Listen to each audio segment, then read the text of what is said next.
Assalamualaikum warahmatullahi wabarakatuh. Pada video kali ini, kami akan menjelaskan materi tentang penerapan strategi pada isu-isu manajemen dan operasi. Yang pertama, pengertian dari manajemen strategi.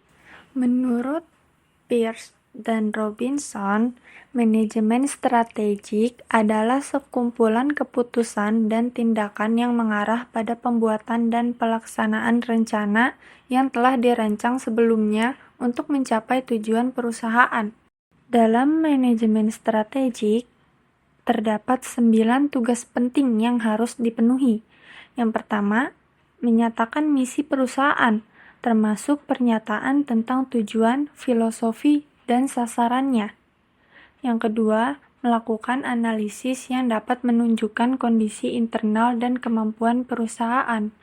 Yang ketiga, menilai lingkungan eksternal perusahaan, termasuk faktor-faktor yang kompetitif dan umum.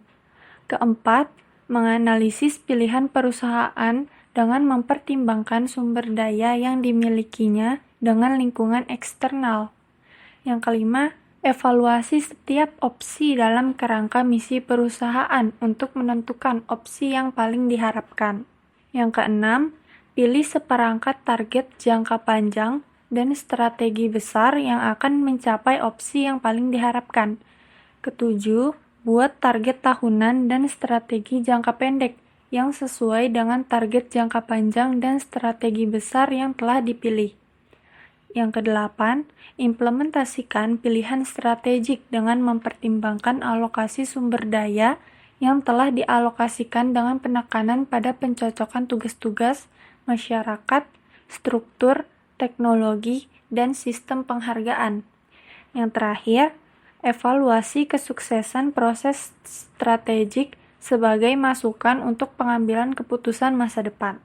Selanjutnya ada perspektif manajemen.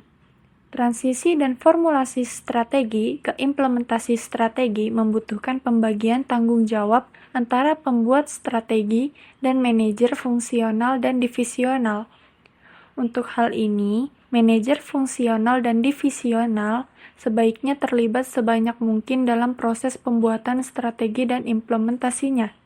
Beberapa isu sentral manajemen untuk implementasi strategi, yaitu menentukan tujuan tahunan, menurunkan kebijakan, mengalokasikan sumber daya, mengganti struktur organisasi yang ada, restrukturisasi, dan pembuatan kembali, merevisi rencana penghargaan dan insentif, meminimalkan resistensi terhadap perubahan, mencocokkan manajer dan strategi, mengembangkan kultur pendukung strategi, mengembangkan fungsi sumber daya manusia, mengadaptasi proses produksi dan operasi, mengembangkan fungsi sumber daya manusia yang efektif, menurunkan dan menghentikan jika perlu, menghubungkan kinerja dan pembayaran untuk strategi. Selanjutnya ada kebijakan. Kebijakan secara umum didefinisikan sebagai pedoman, metode, prosedur, urutan, bentuk, dan praktik administrasi khusus yang dibuat untuk mendukung dan mendorong tujuan yang telah ditetapkan kebijakan. Kebijakan menjelaskan apa yang dapat dan tidak dapat dilakukan untuk mencapai tujuan organisasi dengan menetapkan tindakan administratif seperti penghalang, batasan, dan hambatan.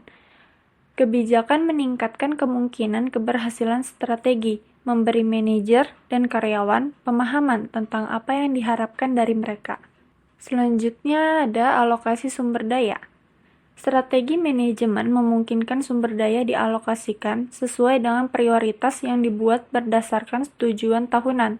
Semua organisasi memiliki setidaknya 4 jenis sumber daya yang dapat digunakan untuk mencapai tujuan, yaitu sumber daya keuangan, sumber daya fisik, sumber daya manusia, dan sumber daya teknologi.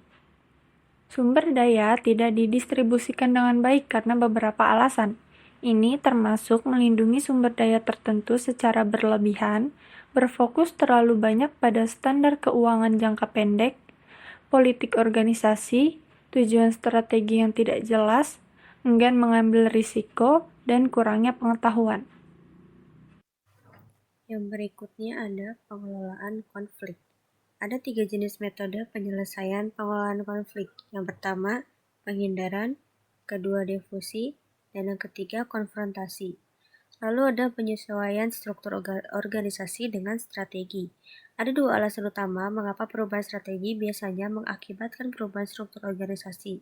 Yang pertama, struktur organisasi menentukan bagaimana tujuan dan kebijakan akan dilaksanakan. Dan yang kedua, struktur organisasi menentukan bagaimana sumber daya akan dialokasikan. Lalu ada 4 jenis struktur organisasi. Yang pertama, fungsional, divisional, strategic business unit, dan matrix. Dalam struktur fungsional, organisasi diorganisasikan berdasarkan fungsi atau departemen, seperti pemasaran, produksi, keuangan, SDM, dan sebagainya. Setiap departemen memiliki tanggung jawab dan spesialisasi fungsionalnya tersendiri. Lalu divisional. Struktur divisional mengorganisasikan organisasi berdasarkan unit bisnis yang berbeda atau divisi-divisi yang memiliki tanggung jawab mandiri atas produk, layanan, atau pasar tertentu. Setiap divisi dapat dianggap sebagai mini organisasi yang memiliki fungsi tersendiri. Lalu ada SBU atau Strategic Business Unit. SBU adalah bentukan lanjutan dari struktur divisional, di mana setiap divisi di organisasi seperti perusahaan independen dengan tanggung jawab di atas semua aspek bisnis, termasuk strategi dan operasional. Yang terakhir, matriks. Dalam struktur matriks, karyawan diorganisasikan berdasarkan 2 dimensi, yaitu fungsional dan proyek, yang berarti setiap individu memiliki 2 jenis tanggung jawab, yaitu tanggung jawab fungsional dan tanggung jawab terhadap proyek atau produk tertentu. Selanjutnya ada cara mengadaptasi strategi untuk budaya dan operasi. 3 strategi yang paling umum diantaranya strategi memaksakan perubahan, strategi mengajarkan perubahan, dan strategi menimbulkan ketertarikan dan merasionalkan perubahan. Lalu ada restrukturisasi. Restrukturisasi berfokus pada kepentingan pemegang saham atau shareholder daripada kepentingan karyawan. Lalu ada rekayasa ulang. Rekayasa ulang adalah proses menyusun kembali atau merancang ulang tugas, pekerjaan, proses untuk meningkatkan kecepatan, biaya, kualitas, dan layanan. Lalu ada rekayasa elektronik. Rekayasa elektronik mengubah cara suatu perusahaan menjalankan bisnisnya sehingga mereka dapat memanfaatkan internet sepenuhnya. Yang terakhir ada mengelola resistensi terhadap perubahan. Resistensi terhadap perubahan mungkin merupakan ancaman terbesar bagi implementasi strategi yang berhasil. Dalam organisasi, resistensi biasanya berupa sabotase mesin produksi, mangkir kerja, banyak mengeluh, dan tidak bekerja sama. Ada 3 cara berbeda untuk melakukan perubahan. Yang pertama, strategi perubahan paksa. Yang kedua, strategi perubahan edukatif. Dan yang ketiga, strategi perubahan rasional atau demi kepentingan sendiri.